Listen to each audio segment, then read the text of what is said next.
አባት ሆይ በሰማይ የምትኖር ይህ ቀን ወደ ማገባደዱ ሲቃረብ ይህን አፍታ ቆም ብዬ በጥልቀት ለመተንፈስና አንተ ቅርቤ እንደሆንክ ለማስታወስ ወስናለሁ።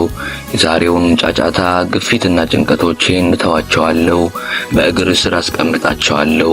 አንተ አስተማማኝ ስፍራዬ ነህ፣ መጠጊያዬ፣ ሰላሜ። መዝሙር ምዕራፍ 4 ከቁጥር 8 እንዲህ ይላል፣ በሰላም እተኛለሁ፣ አንተ ብቻህን እግዚአብሔር ሆይ በደህና ታኖረኛለህና። ዛሬ ማታ በዚህ ተስፋ ላይ ለማረፍ እመርጣለሁ። አንተ ከእኔ ጋር ስለሆንክ ደህና ነኝ። ጌታ ሆይ ለዚህ ቀን ስጦታ አመሰግንሃለሁ። ለእያንዳንዱ እስትንፋስ፣ ለእያንዳንዱ ውይይት፣ ላመለጥኳቸው ለእያንዳንዱ ትንሽ በረከት ቀኑ አስቸጋሪ በሆነ እንኳ በዚያ ውስጥ ስላሳለፍከኝ አመሰግንሃለሁ። ስለ ጥንካሬ አመሰግንሃለሁ። በሕይወቴ ውስጥ ስላስቀመጥካቸው ሰዎች አመሰግንሃለሁ። ትልቅም ይሁን ትንሽ ስለሰጠኸኝ ነገር አመሰግንሃለሁ። በጥቃቅን ጊዜያት እንኳ እጅህን እንድመለከት እርዳኝ። ቀኑን ሙሉ ስለጠበቅከኝ አመሰግንሃለሁ። ሳላውቀው እንኳ እርምጃዎችን ስለመራኸኝ አመሰግንሃለሁ። ሁልጊዜ ከጀርባዬ ለበጎዬ እየሰራህ ነው። ዛሬ ማታ በምስጋና ልብ እላለሁ። አመሰግንሃለሁ አባት። ጌታ ሆይ በልቤ ያለውን ሸክም ሁሉ አሳልፌ እሰጣለሁ።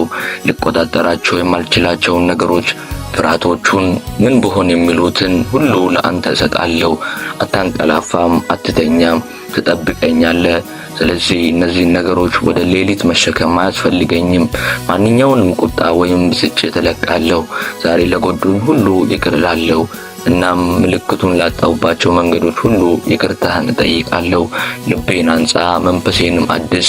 በምህረትና በጸጋ ዛሬ ማታ እንድተኛ ፍቀድልኝ። ነገ ምን እንደሚይዝ ብታውቅም አንተ እዚያ እንደምትሆን አውቃለሁ። ስለዚህ የሚመጣውን መፍራት የለብኝም። አንተ በነገ ውስጥ አስቀድመህ አለ።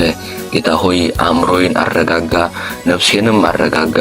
ሰላምን እንደ ገረጣ ወንዝ ይውረድብኝ። እያንዳንዱን የጭንቀት ሐሳብ ጸጥ አድርግ።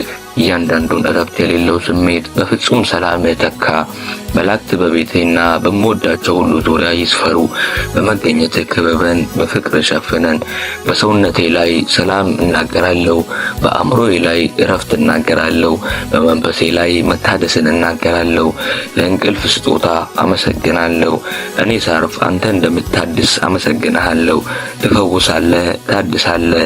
አባት ሆይ ዛሬ ማታ ዓይኖቼን ስዘጋ በሰላም ልተኛ፣ አዲሼ እንድነቃ፣ ለነገ ያዘጋጃቸውን አዳዲስ ምሕረቶች ለመቀበል ዝግጁ ሆኜ በኢየሱስ ስም እጸልያለሁ። አሜን።